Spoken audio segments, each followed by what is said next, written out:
An Essay of Dramatic Poesy by John Dryden. Characters, Summary, Analysis. Hello and welcome to the discourse. John Dryden was one of the most important authors, dramatists, poets, and literary critics of the Restoration period. Dryden had a great influence such as Alexander Pope, who greatly admired and often imitated him, and Samuel Johnson, who considered him to have refined the language, improved the sentiments, and tuned the numbers of English poetry. Samuel Johnson termed John Dryden as the father of English criticism. An essay of dramatic poesy is a leisurely discussion between four contemporary writers. Dryden wrote it in a semi-dramatic manner and structured it as a dialogue between four friends on the river Thames.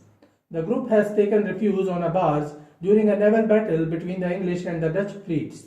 The four gentlemen, Eugenius, Dryden, Lisideius, and Neander, all aliases for actual Restoration critics and the last for Dryden himself, begin an ironic and witty conversation on the subject of poetry, which soon turns into a debate on the virtues of modern and ancient writers. Neander is one who holds the views of Dryden. Unlike other characters, Neander does not diminish the arguments that are contrary to his views. Though he favors modern drama, he does not blame others. Characters of an essay of dramatic poesy. The four characters of an essay of dramatic poesy are Eugenius, modelled on Sir Charles Sackville, an English poet and courtier; Dryden, modelled on Sir Robert Howard, an English playwright and politician; Lisideius, modelled on Sir Charles Studley, an English noble, dramatist, and politician; and Neander, modelled on Dryden himself. The four people discuss three topics. First, the relative merit of classical drama upheld by Dryden versus modern drama championed by Eugenius. Second, whether French drama, as Lisideius maintains, is better than English drama. And third, whether plays in rhyme are improvement upon blank verse drama. Dryden opposed this despite favouring the ancients earlier, while Neander suggests that rhyme in dramas is certainly an improvement, though he initially defended Elizabethans who introduced blank verse in dramas. In addition, the four also discuss the importance of maintaining the three unities of time, place, and action from Aristotle's Poetics. In the late 17th century, Shakespeare was severely criticized for his careless attitude towards the mixing of genres and neglect of the three unities. It was Dryden who elevated Shakespeare to the height of his natural genius. Dryden support Ben Jonson and Beaumont and Fletcher for their correctness and maintaining the three unities. Dryden supports Shakespeare and defends him for mixing the genres and creating tragicomedies. Dryden further says, "I am apt to believe the English language in them arrived at its highest perfection. If Ben Jonson is a genius for correctness, Shakespeare excels in wit." Summary of an essay of dramatic poesy. The narrative begins during a battle going on between England and the Netherlands.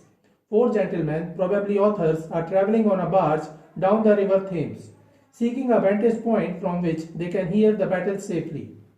Through these four characters, Dryden defines drama as a just and lively image of human nature, representing its passions and humours and the changes of fortune to which it is subject, for the delight and instruction of mankind. The word just suggests that literature imitates and not merely reproduces human actions. However, for Dryden, poetic imitation is different from an exact servile copy of reality, for the imitation is not only just, but it is also lively. Lisideius is the one who claims drama is a just and lively imitation of human nature, and the debate continues to discuss the advantages and disadvantages of French and English drama, ancient and modern drama, and the importance of unity in French drama. The sound of cannon fire initiates the discussion about the quality of English composition.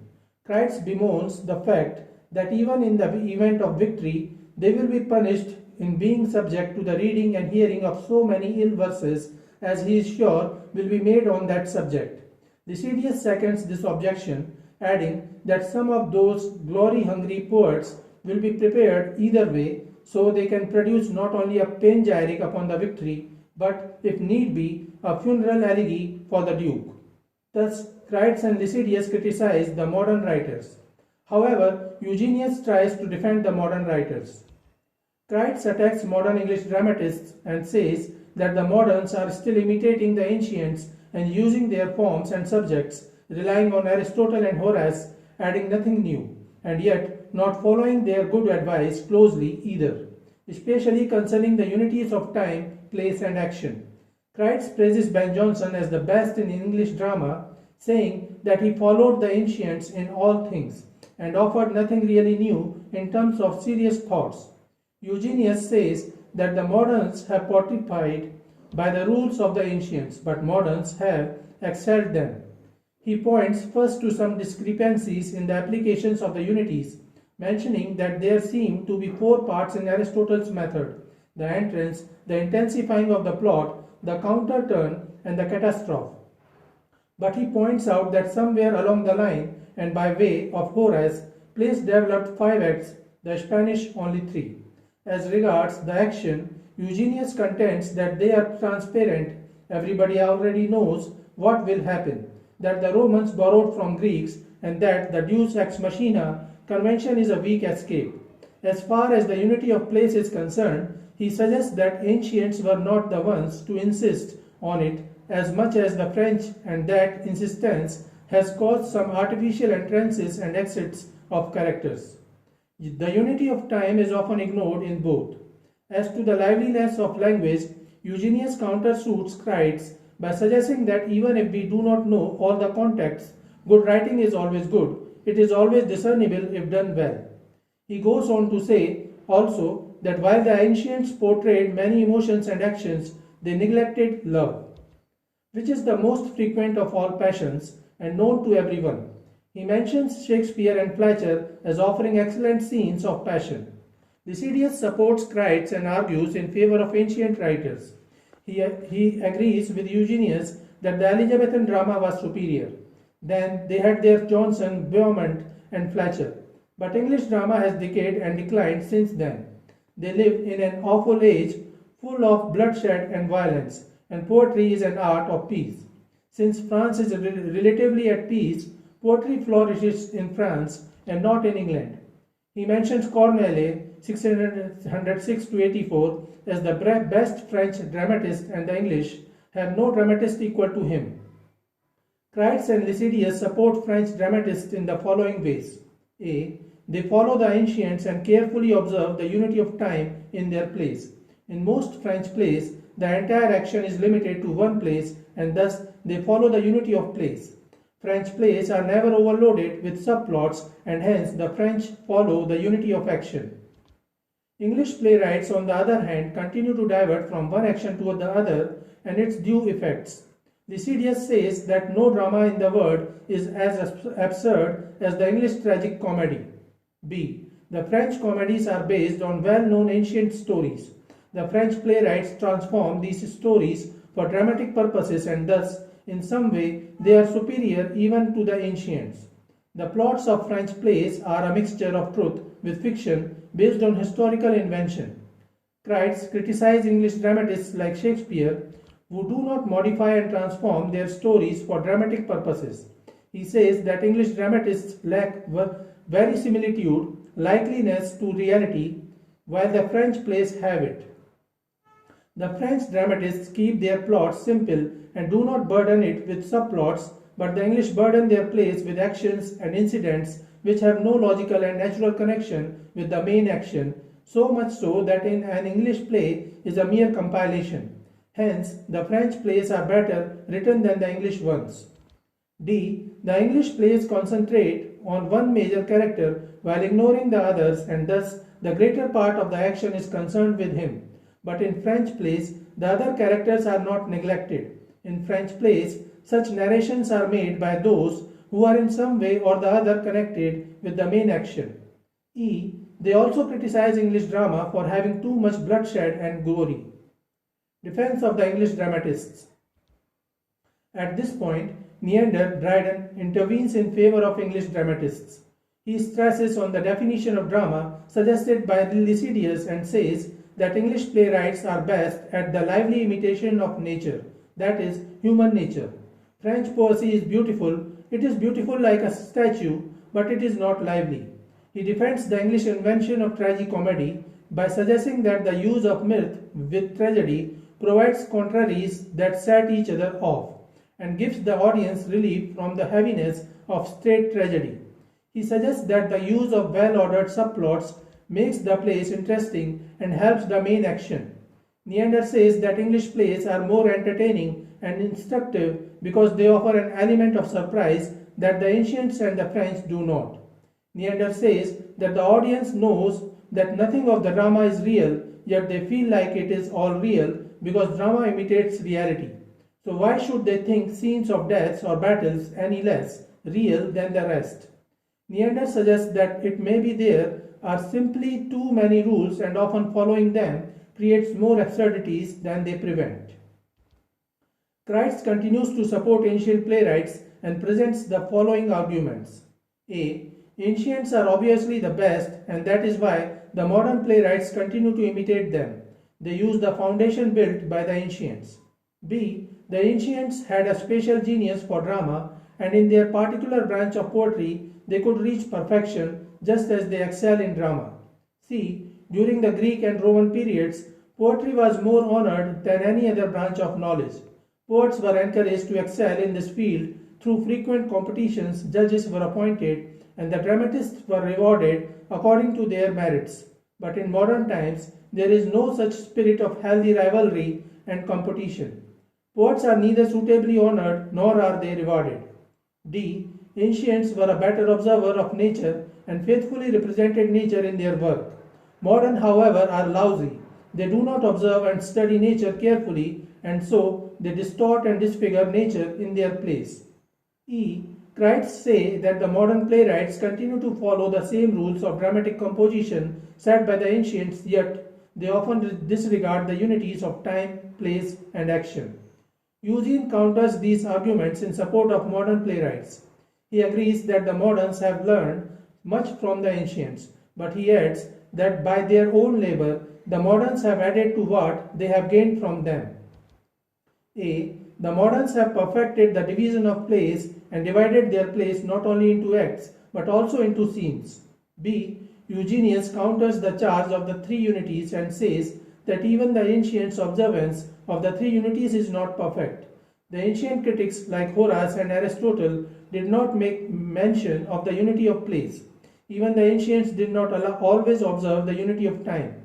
Euripides, a great dramatist, no doubt confines his action into one day, but then he commits many absurdities. C. Eugene attacks ancient writers and says ancient dramas have too much narration at the cost of action. Instead of providing the necessary information to the audience through dialogues, the ancients often do so through monologues.